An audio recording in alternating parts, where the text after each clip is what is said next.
here I am sitting there as a parent watching a perfectly healthy child be destroyed.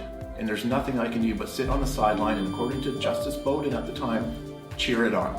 I could only affirm or get thrown in jail. For the past 11 months, Canadian father Robert Hoogland's now 15-year-old daughter has been receiving testosterone injections by court order. The process began in late February of last year when Justice Bowden of the British Columbia Supreme Court ruled that the then 14-year-old girl should be medically transitioned to a boy regardless of the wishes of either of her parents. This will not change her DNA. She will not become a boy. It can lead to increased heart disease and other risks of that nature, different types of cancers. Because they're going to be stopping her puberty, her bone density will stop right where it is. And I kept saying, no, this is not going to happen, I'm not consenting.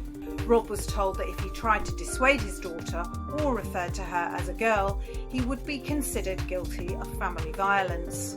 But to make sure Rob didn't refer to his daughter as a girl again, Mazzari signed a protection order authorising the police to immediately arrest Rob without warrant if he was caught referring to his daughter as a girl. They've now created a delusion, and then they're forcing parents like myself to have to live in this delusion. And then what happens when the bubble explodes and the delusion ends? She can never go back to being a girl. I mean, she'll always be a girl, but she can never go back to being a girl in a healthy body that she should have had.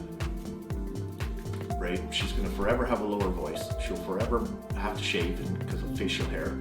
She won't be able to have children. She won't have a family. These kids don't even understand what this stuff means. What kid who's 13 is thinking about a family and having children? Not many.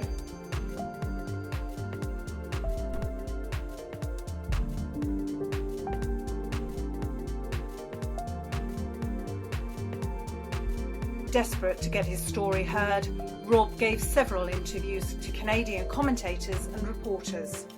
The interviews he gave were quickly suppressed in Canada, and Rob was threatened again with severe consequences for speaking out. But Rob felt that he could not remain silent.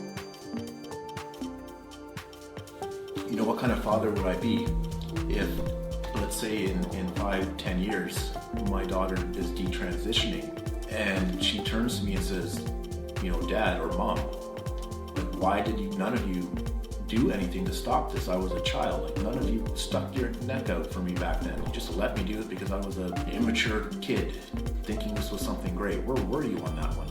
When my daughter asked me that question, I'll say, you know, I did everything that I possibly could.